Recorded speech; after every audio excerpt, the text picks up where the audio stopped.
오늘 저녁에도 하나님의 귀한 은혜가 사랑하는 모든 성도들 가운데 함께 하시기를 주님의 이름으로 간절히 축원을 드립니다. 자기 운명에 만족하지 못하는 한 젊은이가 있었습니다. 그래서 신께 열심히 간구하며 기도합니다. 하나님, 내 운명을 바꿔주세요. 그러자 하나님은 그의 기도에 응답하시면서 이렇게 조건을 내것입니다. 내가 만약 사람을 만나서 자기의 인생과 운명에 만족하는 사람 2사람 이상을 데려오면 내가 내 소원대로 들어주마. 그래서 그 응답을 받고 난 다음에 고민이 쌓입니다. 누구한테 가면 좋을까? 그래서 가장 먼저 생각나는 사람이 임금입니다.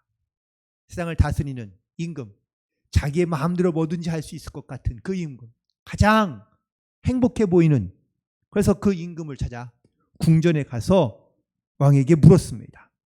왕이시여, 왕의 운명에 만족하십니까? 라고 묻자 왕이 뜻밖의 고개를 내젓고 손을 흔들며 말합니다. 나는 비록 나라의 왕이지만 항상 불안하고 초조하네. 언제 어디서 어떻게 암살당하거나 죽을 줄 모르고 사방에서 내 자리를 빼앗고자 하는 사람들이 너무 많아. 나는 차라리 길거리에 떠도는 방랑자가 되고 싶다네. 이 말에 충격을 받고요. 그래서 왕이 부러워하고 있는 그 길거리에 떠도는 방랑자를 찾아갔습니다. 그래서 그에게 또 물었습니다. 당신의 운명에 만족하십니까? 라고 말하자 그가 말하기를, 하루 3끼 빌어먹기도 힘든데 추위와 배고픔에 날마다 떨어야 되는데 내 운명을 내가 과연 좋아하겠느냐, 오히려 반문하더랍니다. 또한 이 사람 저 사람을 만났지만 아무도 자기의 운명에, 인생에 만족하며 사는 사람이 없었다라는 것이죠. 결국 그 청년도 자기의 삶에 만족하는 사람이 아무도 없구나라는 것을 깨닫고 자기의 삶에 열심으로 최선을 다하며 살게 되었다라는 이야기입니다. 묻습니다. 혹시 여러분의 운명에 만족하고 살고 계십니까? 네. 이런 말 하고 난 다음에 물으면 당연히 네, 이런 반응이 나올 수 있긴 하겠죠. 뭐든지 네, 장단점이 있는 것이죠. 좋은 점이 있으면 나쁜 점이 있고, 나쁜 점이 있으면 좋은 점이 있다라고 이야기합니다. 제가 어저께인가 그저께 누구를 만났는데 그 친구가 저한테 이래요. 전 목사님이 참 부러운 것 같아요. 왜? 목사님 하는 일 없이 잘 먹고 잘 사시는 것 같아요. 그래서 그래, 보기에 따라 다를 수는 있어 라고 이렇게 대답해 주었습니다. 여러분, 누가 보기에 어떤 사람의 삶이 훨씬 더 나아 보이고 쉬워 보이고 괜찮아 보이고 편해 보입니까? 사실 우리가 보는 것은 극히 일부 단면을 보는 경우가 많습니다. 그리고 무엇보다 이 세상에 완벽한 삶을 살아가는 사람은 아무도 없다라는 겁니다. 많은 사람들이 근데 하나님을 원망합니다. 그렇다면 하나님이 세상을 잘못 만드신 건가요? 인생을 잘못 만드신 건가요? 아니요, 그렇지 않습니다. 그럴 리 없습니다. 그런데 우리는 항상 내 삶을 완벽하게 이끌어가지 못하고 계시는 하나님을 원망할 때가 많다는 겁니다. 여러분, 진수성찬을 차린 밥상이 있습니다. 어떻습니까? 보기 좋지요? 먹고 싶지요? 네. 그런데 그 자리에서 앉아서 마음 놓고 배부르게 먹을 수 있는 사람, 사실 그런 사람이 의외로 흔치 않다는 겁니다.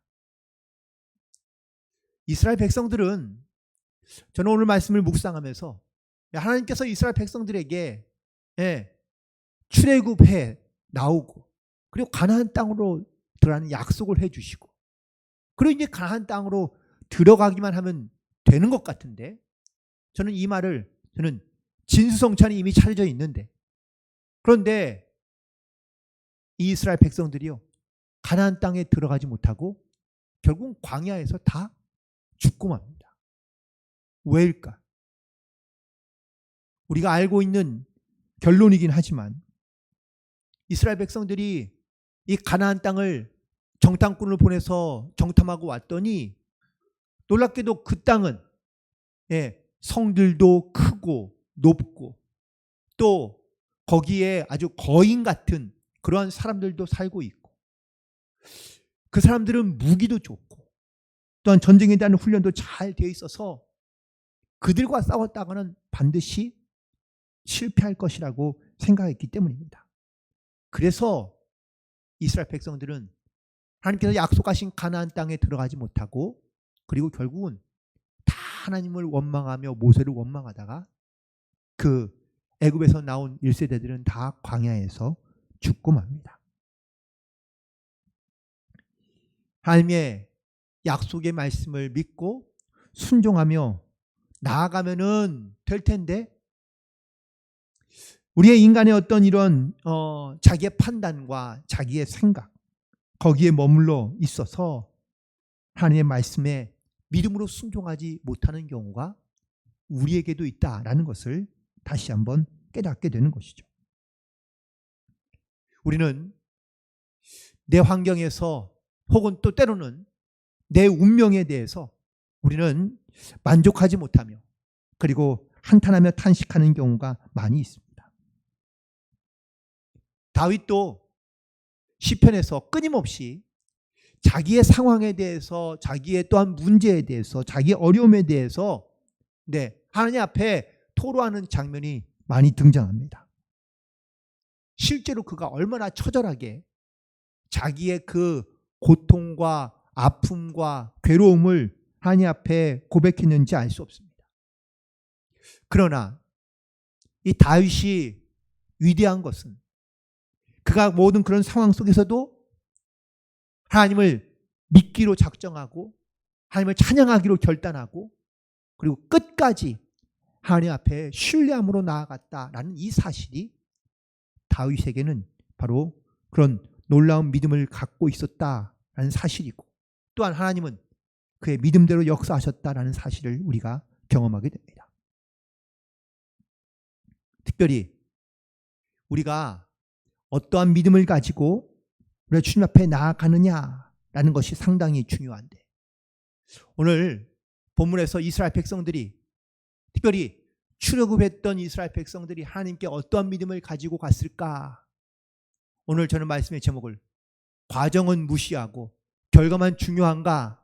라는 이러한 제목을 정했는데, 많은 사람들이 과정을 중요시 여기지 아니하고 요즘은 그 결과물만 가지고 판단하려 하는 경우들이 많습니다. 사실 우리도 그렇죠. 우리도 어떠한 나타난 결과물로 무언가를 판단하고 무언가를 결정하는 것이 대부분입니다. 하지만 과정은 무시하고, 과정은 아무 어떻든지 상관없이 그냥 결과만 좋으면 되는 것이냐? 그렇지 않다는 겁니다. 특별히 이스라엘 백성들이 이 가나안 땅에 들어가기 위하여 그들이 이 광야에서 사실 머물러 있는 동안, 오히려 그들이 정말 이 광야의 어떠한 어려움과 혹은 이 광야의 과정을 통하여 하나님을 더 깊이 있게 만나고, 또한 하나님을 더 신뢰하며 의지함으로 나아가기를 하나님께서는 원하시고 계신 것인데, 그리고 이스라엘 백성들을 향하여 말씀하신 가나안 땅을 차지하라 라고 명하신 이 말씀이 하나님의 약속이고 또한 하나님의 명령인데, 이스라엘 백성들은 이 하나님의 약속과 말씀을 믿지 못하고, 그리고 불순종으로 살다가 결국은 하나님께서 약속하신 그 약속의 말씀을 이루지 못한 것을 알 수 있습니다. 그렇다면 이 광야에 있는 이스라엘 백성들, 순종하지 않는 이스라엘 백성들을 그럼 과연 우리가 탐만할 수 있을까? 그들은 너무 어리석고 혹은 또 무지하며 그들은 정말 온전한 믿음을 갖고 있지 않았기 때문에 그들이 하나님의 명령과 말씀 가운데 믿음으로 순종할 수 없었던 것인가? 물론 그렇게 말할 수 있지만 그들이 겪어온 과정의 삶을 우리가 잠깐만 돌아보면 또 그들의 모습도 조금은 이해가 되는 부분이 있습니다. 오늘 말씀을 저는 묵상하면서 먼저 모세를 한번 묵상해 보았습니다. 우리가 알고 있는 모세 어떤 사람이죠? 네, 그의 인생의 전반기 40년은요 왕궁에서 40년을 살았습니다. 그리고 왕궁에서 도망쳐 나온 이후에 또 다른 40년을 광야에서 사실 보냈죠. 그리고 그 이후에 그가 이 하나님의 산에 호렙산에서 하나님의 음성을 듣고 그리고 이스라엘 백성들을 구원해내는 이 사역 가운데 쓰임 받게 됩니다. 그런데 이 모세가 맨 처음에 하나님께서 부르셨을 때 이 모세가 어떻게 하나님의 명령과 말씀에 반응했는지 우리 성경을 보니까 하나님께서 모세에게 하나님의 음성을 통하여 말씀하시고 또한 이스라엘 백성들 자기 백성들을 구원하라고 명하셨지만 모세는요 하나님의 명령에 불순종합니다. 이유가 있습니다. 첫 번째 이유는 모세가 애굽에서 도망쳐 나오긴 했습니다. 근데 도망쳐 나온 이유가 뭐였죠? 살인죄입니다. 여러분들 모세가 사람을 죽여놓고 도망갔습니다. 40년이나 세월이 지났는데 왜 애굽으로 돌아가는 것을 두려워하고 있을까요? 애굽의 법과 그리고 애굽의 모든 그런 어떠한 사회적인 어떤 문화와 풍습들을 너무나 잘 알고 있기 때문입니다. 모세는 적어도 자기가 사람을 죽인 이 사건이 40년이 지나도 해결되지 않을 문제라는 것을 이미 모세는 알고 있기 때문이죠. 그래서 애굽으로 돌아가는 것이 두려웠던 겁니다. 자기를 여전히 죽이려고 하는 사람들이 남아 있었기 때문이죠. 또한 두 번째는 광야에서 40년 동안 있다 보니 이미 현실적인 감각이 많이 떨어진 이유도 있습니다. 하지만 그건 핑계이고 구체적인 또 다른 이유는 바로 자기의 나이와 자기의 능력 때문입니다. 모세는 자기가 말을 잘 못하는 사람이라고 계속해서 변명합니다. 실제로 모세는 말을 잘 못하는 사람은 아닙니다. 40년 동안이나 애굽에서 그 훈련과 아니면 삶을 살아가면서 특별히 고대 시대에 왕족으로 살아간다는 것은 무엇을 의미하는 줄 아세요? 전쟁에 능통하고 그리고 전술에 능통한 사람들이 바로 그 당시의 임금들이었습니다. 수많은 나라들과 전쟁을 치르고 그 전쟁을 통해서 자기들의 백성을 보호하고 나라를 확장해 가는 게 당시의 고대 시대의 풍습입니다. 그가 왕자로 자라면서 많은 나라를 정복하기도 하고 전쟁에서 그가 이기기도 하고 혹은 실패도 했을 겁니다. 끊임없이 모세는 자기가 갖고 있던 수많은 노하우들이 있지만 이미 벌써 오랜 세월이 지나 자기의 능력 아니면 자기의 어떤 이러한 갖고 있는 그런 실질적인 능력을 그가 사용할 때가 이미 벌써 지났다라고 생각했기 때문인 것이죠. 그 모세가 얼마나 어떠한 전술적인 능력이 탁월했는지를 사실 오늘 본문에서도 그 증거가 조금은 우리가 알 수 있는데, 오늘 본문에 있는 말씀 18절부터 있는 말씀을 보면, 그 땅이 어떠한지 정탐하라.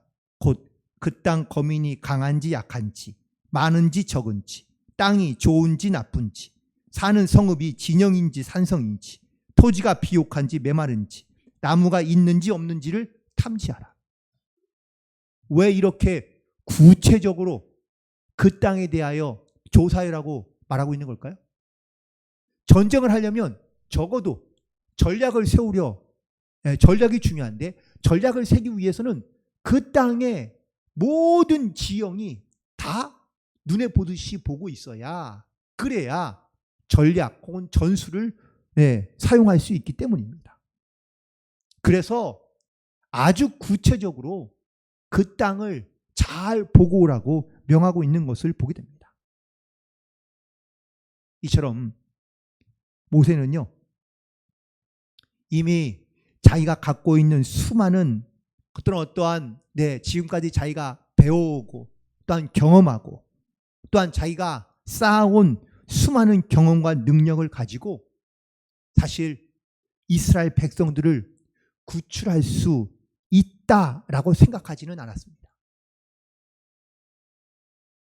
그래서 출애굽의 성공의 가능성을 그가 아무리 고민해보고 생각해 보아도 이게 가능하지 않은 일이라고 판단 섰기 때문에 하나님께서 끊임없이 몇 번이나 모세에게 말씀하셔도 모세는 거부하고 거절할 수밖에 없는 것이죠. 반신반의죠. 저는 모세의 마음이 딱 그 마음이었다라고 생각합니다.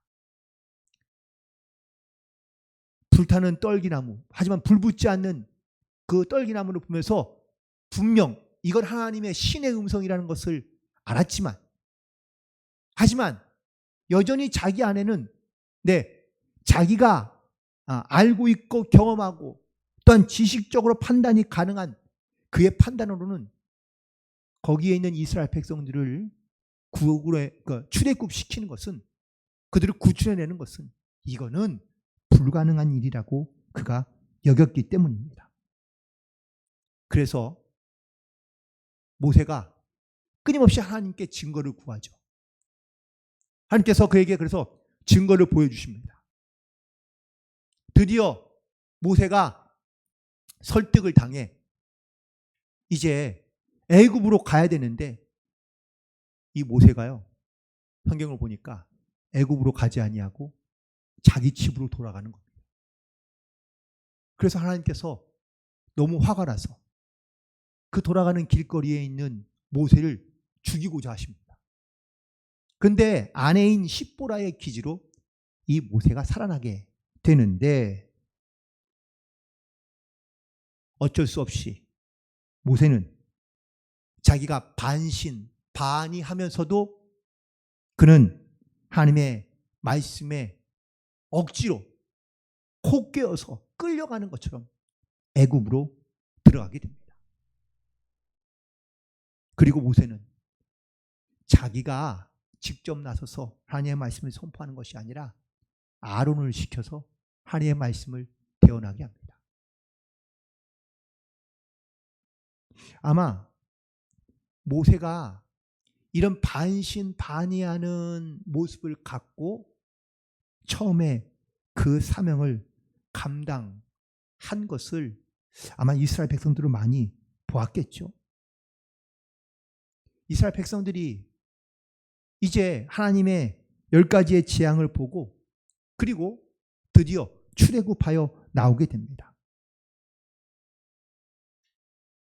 하나님께서 홍해를 갈라 그들을 이제 가나안 땅으로 들어가게 하시기 위해서 가데스 바네아라는 이러한 광야에 머물게 하시는데, 그런데 여기에서 모세는 이제는 하나님께서 반드시 행하실 일들을 그들은 이제는 믿음을 갖기 시작했고 확신을 갖기 시작했습니다. 이미 수많은 하나님의 살아계신 증거들을 보여주었고 나타냈고 역사하셨기 때문에 이제는 이 백성들이 절대로 의심하지 않겠지.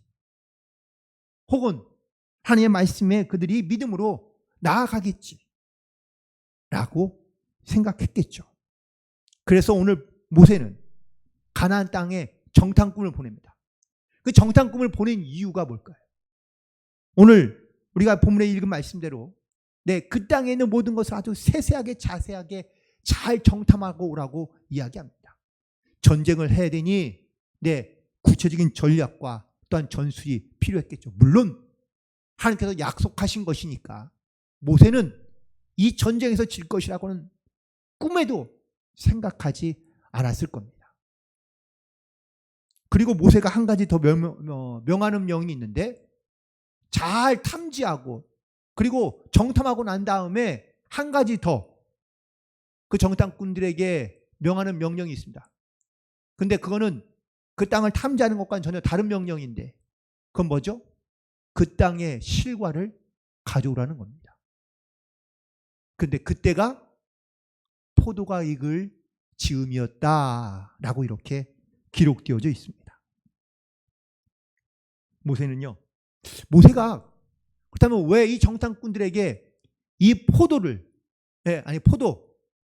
포도가 이제 처음 익었을 때니까 이 포도를 가져오게 되는데, 오늘 본문에 있는 말씀 가운데 23절에 있는 말씀을 보시기 바랍니다.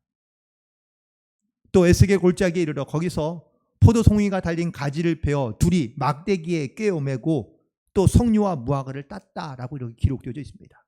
여러분들, 포도송이를 가져오는데 어떻게 해요? 나무 막대기에다가 그 포도송이를 걸어서, 그래서 그걸 가지고 다시 돌아오게 되었다라는 거예요.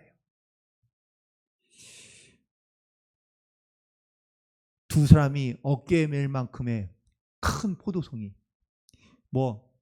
이게 얼마나 현실성이 우리 가운데 있느냐라는 것은 아직 우리는 상상이 잘 되지는 않지만 성경에 기록되어 있는 기록의 말씀이니까 우리가 믿음으로 이 말씀을 듣는다면, 그럼 모세는 왜 그 실과를 가져오라고 했을까? 그 땅이 비옥하다라는 것에 대한 증명이기도 하겠죠. 하지만 이 실과를 가져오게 한 이유는 모세를 위해서도 아니고 이스라엘 백성들을 위해서입니다. 그렇다면 모세가 왜, 무엇 때문에 이 실과를 이스라엘 백성들에게 보여주려 했을까요? 하나님께서 약속하신 그 땅이 이만큼 아름답고 또한 풍성하며 그리고 우리가 들어서 살기에 너무나 적합한 곳이라는 것을 이스라엘 백성들 가운데 실질적인 예로 보여주기 위해서입니다. 자, 그런데 정탐을 갔다 온 사람들은 뭐라고 얘기하고 있죠?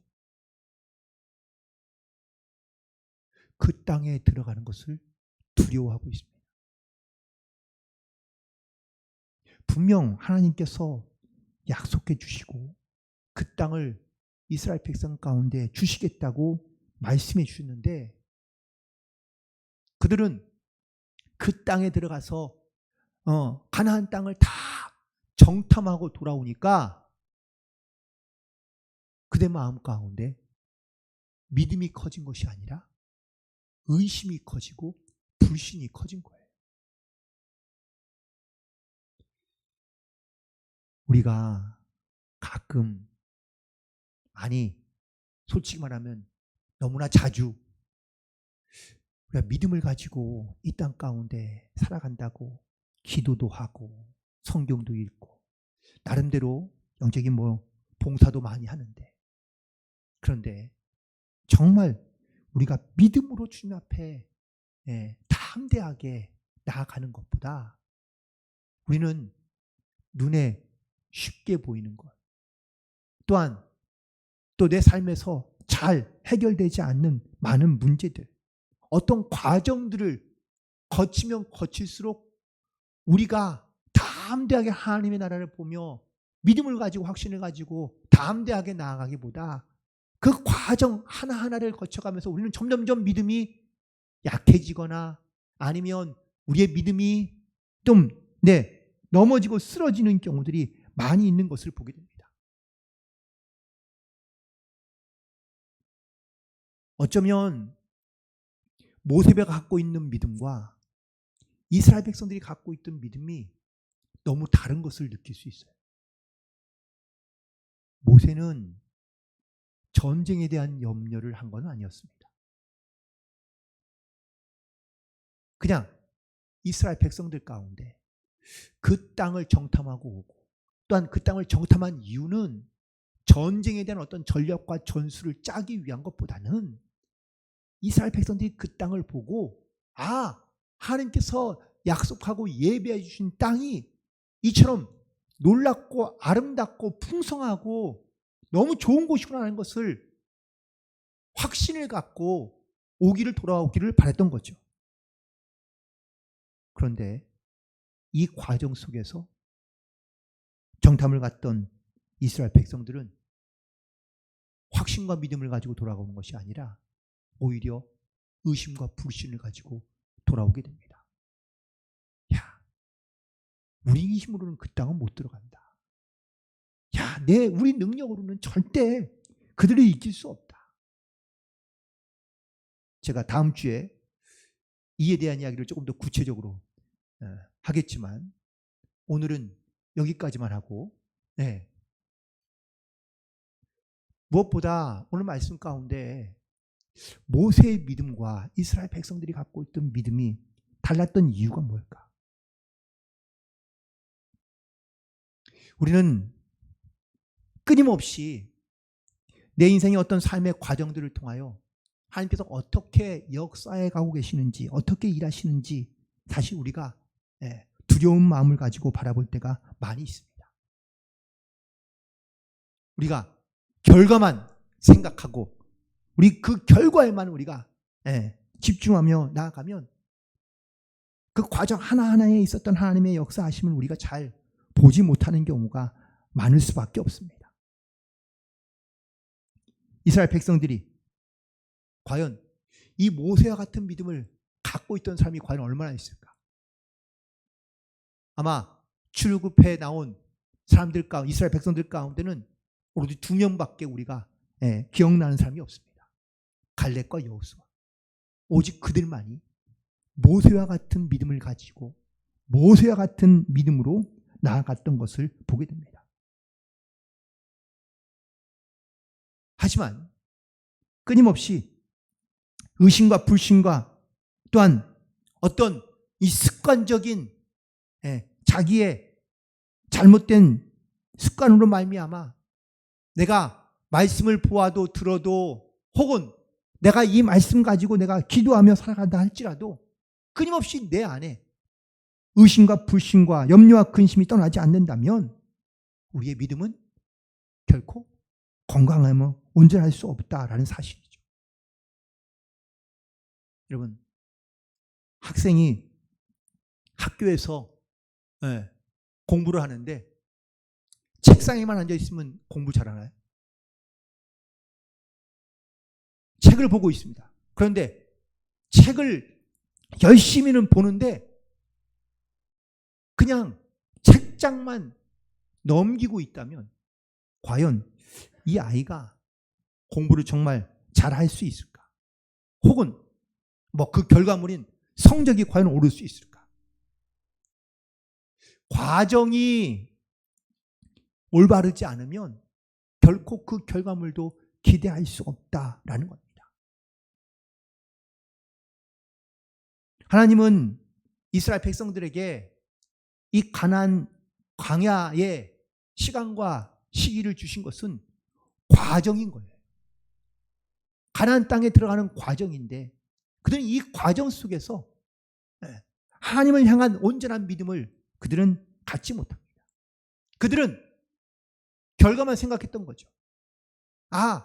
이제 출애굽을 했으니 이제 가나안 땅에 들어가야 되는데 가나안 땅에 들어갈 때는요 그냥 아무런 자기들의 수고와 애씀과 노력과 희생 없이 그냥 가나안 땅에 덜커덕 편안하게 삶을 살아갈 수 있을 것이라고 생각했던 것 같습니다.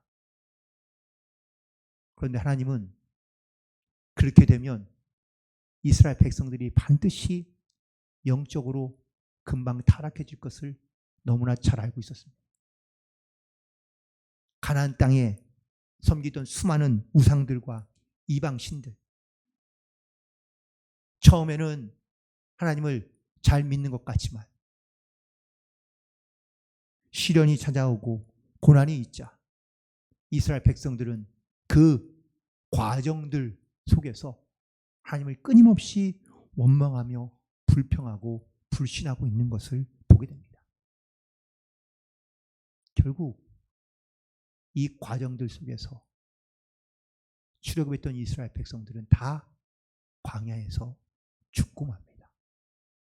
그 과정을 믿음으로 견뎌내지 못하고 또한 하나님을 신뢰함으로 의지함으로 그들이 나아가지 못했더니 결국은 그 결과마저도 좋지 않은 결과로 얻게 되었다라는 사실입니다.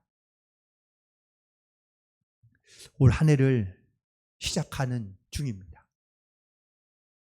하나님께서 우리가 어떤 목표를 두고 또한 우리의 어떤 기도나 아니면 우리의 사역 가운데 어떤 결과를 기대하며 우리가 지금부터 과정을 거치고 있습니다. 하지만 이 과정 가운데 어떤 일이 어떻게 일어날지 사실 우리는 알 수 없습니다. 하지만 우리가 바라보는 믿음의 결과는 하나님께서 반드시 승리하게 하시고 또한 우리 가운데 주님의 영광이 나타나는 그런 귀한 믿음의 결과를 우리 가운데 얻게 해주실 줄 믿습니다. 이 믿음으로 나아갈 때 반드시 우리 가운데 많은 어려운 과정이 있을 것이 분명합니다. 과정을 무시하고 어떤 결과만 얻기만을 기대한다면 그건 우리의 욕심일 수 있습니다. 욕심으로 구한 것은 하나님께서 기뻐하지 않을 뿐만 아니라 그 욕심으로 구한 것은 결국은 헛된 것이 될 수밖에 없기 때문입니다. 바라고 원하기는 오늘 다시 한번 내 삶에 하나님께서 개입하시고 역사하시는 우리가 믿고 의지하며 신뢰함으로 하나님께 맡기며 나아가는 모든 일들 속에 정말 하나님께서 모든 일에 합력하여 선을 이루게 하시는 그 놀라운 은혜가 올 한 해 살아가는 여러분의 모든 사랑하는 성도들의 삶 가운데 이런 과정을 통하여 하나님께서 나에게 역사하고 계시는구나 하는 것을 항상 믿음으로 고백하며 그 믿음의 목표를 향해 우리의 삶을 놓지 않고 끝까지 하나님을 의지하며 믿음으로 승리하며 나아갈 수 있는 복된 성도들 되기를 간절히 소망합니다. 우리가 예수를 믿어 우리가 구원의 은혜를 얻고 하나님의 자녀가 된 이 축복을 우리가 누리며 이 땅 가운데 살아가는 이유는 내 삶의 모습 속에서 주님의 이름이 주님의 영광이 드러나게 하기 위하여 우리를 택하시고 우리를 불러서 하나님의 거룩한 자녀의 사명과 일을 맡겨주신 줄로 믿습니다. 그 삶을 잘 감당하며 그 모든 삶의 과정 가운데 주님의 이름을 높여드리며 승리하는 복된 삶이 되기를 주님의 이름으로 간절히 축원을 드립니다. 기도하시겠습니다. 주님,